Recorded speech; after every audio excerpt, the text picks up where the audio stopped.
Maimbag na Rabi! Magandang gabi sa inyong lahat. Nandito tayo ngayon sa Marcos Stadium. Ang world-renowned stadium dito sa Ilocos Norte, sa siyudad ng Lawag.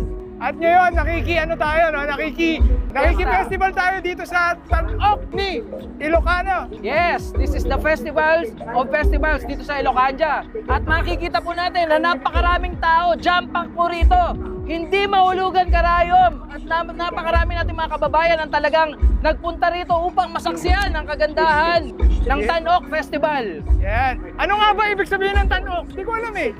Kanina may nakausap ako na mga Ilocano. Sabi nila parang kumbaga sa Tagalog daw ito ay pagpapakita ng kasikatan. Yun, parang Yes, pagpapasikat, oo. di ba? Pinapakita nila ang kasikatan ng Ilocanja sa larangan ng sining at kultura. Yan. Kumbaga, ito yung panahon ng pagpapakita nila ng kanilang kapabilidad. No? Yes. Ang kanilang mga kasagaan ng sining. Yan. Kitang-kita dito sa Tan-Ok Festival ang kahiligan ng mga Ilocano pagdating sa sining. Kung alam natin, noon panahon pa lang ng dating Pangulong Ferdinand Marcos Sr., sa pamamagitan ng ating First Lady noon na si Madam Imelda Marcos, talagang binigyan niya ng diin Tama. ang pagpapaganda sa sining at kultura ng Pilipinas. Kaya nga natayo ang Cultural Center of the Philippines nung time. Yes, CCP. Nung panahon ng dating Pangulong Ferdinand Marcos Sr. Sayang lang hindi nakapunta si Pangulong Bongbong Marcos, pero nandito kanina nagsalita si Senator Amy Marcos, no, ang kanyang ate. Oo, wala man dito ang ating Pangulo, tiyak na ang puso niya ay naririto. Pilipino, pero nandito tayo ngayon, sinasaksihan natin ang kanilang festival, ang Tan-Ok Festival. Ito, may papakita kaming video, yan. Panoorin nyo ang mga kaganapan kani-kanina lang. Let's go!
TJ, ano ba masasabi mo sa napanood mo dito sa Tanok? Nako, napakaganda ng kanilang mga presentasyon dito sa Tanok Festival.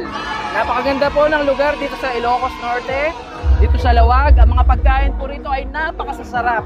Ang mga tao ay punong-puno ng ngiti, lalo na sa aming mga turista. Napakaganda po ng paligid. Marami ako nakikita magandang mga dilag dito. Yes, pero ako po ay taken na. At para sa inyong kalaman, ako po ay taken ng isang Ilocana. Yes! Oo, taga Cagayan Valley. Isa rin certified Ilocana. Wow naman! Loyalista ka rin. Yes! Wow. Loyalista na ako sa pamahalaan. Loyalista pa ako sa asawa. Yun! Let's go! Sana all, TJ! O nga pala, TJ, ano ba sa tingin mo ang kahalagahan nito sa turismo dito sa Ilocos? Nako, marami akong pwedeng sabihin pero tutukuyin ko lang yung pinakamagandang dahilan, no? Para sa mga turista, sa atin dyan sa Maynila o sa ibang lugar pa, sa ibang dako ng Pilipinas, pag nakita po natin kung gaano kaganda ang festival na ito, talagang dadayuin natin itong Ilocos Norte upang masaksihan lang ang Tanok Festival. Pag ito, naging pamantayan to ng mga ibang probinsya. Alam ko naman lahat ng mga probinsya may mga festivals din. Pero napakagarbo po nito.